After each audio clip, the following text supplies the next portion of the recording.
अपनी अपनी खूबी कहानी को लाइक करें, शेयर करें और हमारे चैनल कथा कहानी को सब्सक्राइब करके बेल आइकन का बटन दबा दें। बहुत समय पहले की बात है। एक बड़ा सुंदर गांव था। गांव के पास एक छोटी नदी बहती थी। नदी के किनारे के एक पेड़ के नीचे सांप की एक बहुत बड़ी बांबी थी। एक सुंदर छोटी सी चिड़िया उस पेड़ पर रहती थी। एक छोटी सी मछली उस नदी में और एक बड़ा सांप बांबी में रहता था। सांप हमेशा गुस्से और व्यग्रता से चलता था। चिड़िया हमेशा मीठे स्वर में गाती थी और मछली हमेशा लहराकर तैरती थी। जब भी बारिश या तेज धूप होती थी, जब कोहरा या बादलों से भरा आसमान होता था, तो चिड़िया बांसुरी जैसी मधुर आवाज में गाती थी और मछली किसी नाव की तरह तैरती थी। हवा के बहने पर पेड़ की पत्तियों में मधुर सरसराहट होती थी और नदी की लहरों में कंपन पैदा होता था। इन क्षणों में जब सांप ऊपर देखता, चिड़िया हवा में गोल गोल चक्कर लगाती दिखाई देती, पेड़ की एक शाखा से दूसरी पर उछलती कूदती और झाड़ियों से मध्यम स्वर में बातें करती दिखती। जब सांप आसपास देखता तो मछली पानी में उछलती कूदती दिखाई देती। कभी वह पानी में गोल गोल तैरती तो कभी बिजली की तरह एक कोने से दूसरे की तरफ तैरती। सांप यह सब देखकर जलता रहता था। उसे इनमें से कोई करतब नहीं आता था। एक दिन चिड़िया रोज की तरह गा रही थी, मछली धीरे धीरे तैर रही थी। यह देखकर सांप को पहले क्रोध आया और फिर वह दुखी हो गया। उसे समझ नहीं आ रहा था कि चिड़िया और मछली खुश क्यों हैं और वह खुश क्यों नहीं हो सकता। इसी समय दो लड़के वहां पर आए। एक के पास बैट बॉल थी और दूसरे के पास एक फिश बुक थी। बस फिर क्या था, चिड़िया हवा में उड़ गई और मछली ने गहरे पानी में गोता लगा दिया। सांप ने अपनी बांबी से सिर निकालकर थोड़ी सी फुफकारने की आवाज की। तुरंत ही दोनों लड़के डर के मारे वहां से भाग गए। सांप को अब गर्व महसूस हुआ और उसने सोचा, चिड़िया और मछली मुझसे डरती हैं, वे मनुष्यों से भी डरती हैं और ये मनुष्य मुझसे डरते हैं। अगले ही पल उसे फिर दुख होने लगा। वे मुझसे डरते हैं लेकिन फिर भी चिड़िया और मछली खुश हैं। मैं खुश नहीं हूँ क्यों? उसे इस सवाल का उत्तर नहीं मिला। दिन बीतते गए।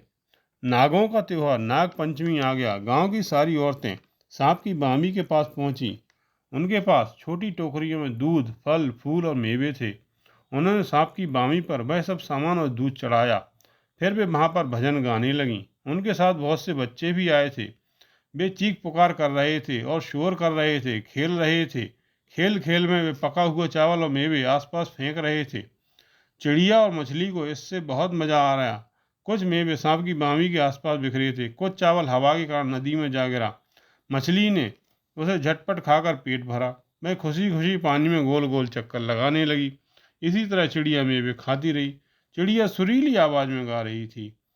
चिड़िया और मछली की खुशी का ठिकाना ना था। बच्चे भी त्योहार का पूरी तरह आनंद ले रहे थे। लेकिन बांबी के भीतर सांप की स्थिति ठीक ना थी। दूध के बहने से अंदर गीला गीला हो गया था, जिससे कीचड़ हो गया था। यह सांप के लिए कष्टप्रद था। आखिरकार उसे बाहर आना ही पड़ा। बाहर आकर वह एक झटके से पास की झाड़ी में घुस गया। यह सांप के लिए दुखद था। कुछ लोगों ने उसे देखा और चिल्लाते हुए वहां से भागे। पास ही खेतों में काम कर रहे मजदूर डंडे लेकर वहां आ गए और पूछने लगे, सांप कहाँ है, सांप कहाँ है? वे उसे मारने के लिए तैयार थे। लेकिन कुछ महिलाओं ने इसका विरोध किया और कहा, और दिनों में सांप मारना ठीक है, लेकिन आज नागों का ही त्योहार है। आज उस पर हिंसा करना गलत है। और मजदूर वहां से चले गए।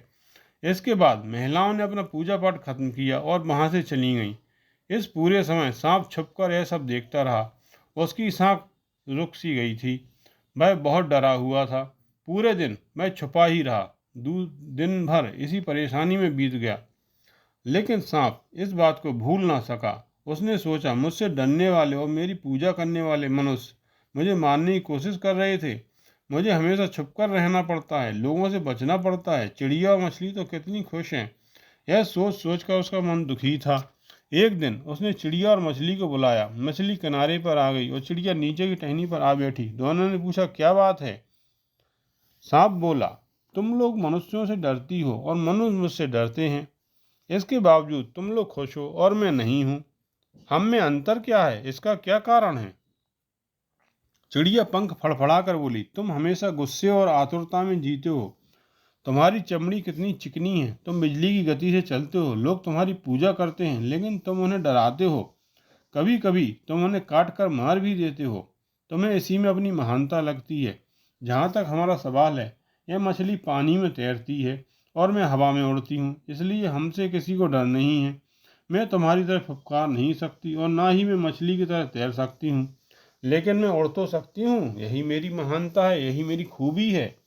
तुम्हारी अपनी खूबी है। मैं अपनी तुलना औरों से करके दुखी नहीं होती। मैं उन चीज़ों से खुश रहती हूँ जो ईश्वर ने मुझे दी हैं। मैं यह सोचकर खुशी से गाती हूँ कि जिस भगवान ने मुझे मेरे गुण दिए हैं वही मेरा पेट भी भरेगा। सांप ने उत्तर की आशा मछली की ओर देखा। मछली ने भी अपनी पूंछ हिलाई और बोली, मेरा उत्तर भी चिड़िया के ही समान है। मैं भी इसीलिए खुश रहती हूँ। मुस्कुराकर चिड़िया आसमान की ओर उड़ गई और मछली गहरे पानी की ओर चली गई। सांप का मन दुखी था। वह धीरे धीरे अपनी बामी की ओर चल पड़ा। वह सोच रहा था, मैं इस पर गर्व करता था कि लोग मेरी पूजा करते हैं, और मुझे यह याद नहीं रहा कि कुछ लोग मुझे देखकर मुझे मारने की कोशिश करते हैं। डर की जगह मुझे केवल अपना अहम याद रहता है। मुझे हमेशा चिड़िया और मछली की स्वतंत्रता और खुशी से जलन होती है। मैंने यह नहीं सोचा कि लोगों को काटकर मैं उन्हें डरा रहा हूँ। इस कारण मैं चिड़िया और मछली की तरह खुश नहीं हूँ। उसे सच्चाई का एहसास हो गया था और उसने सीख ले ली थी। खुश रहने के लिए आवश्यक है कि हम गुस्से, आतुरता और अहम को अपने से दूर रखें। सांप को अब इस बात का पूरा ज्ञान था। बस अब उसे इसी पर अमल करना था। यही सोचता सोचता सांप अपनी बामी में जाकर सो गया। आपने यह कहानी ध्यानपूर्वक सुनी, इसके लिए धन्यवाद। आपको यह कहानी कैसी लगी कृपया कमेंट बॉक्स में जाकर लिखें।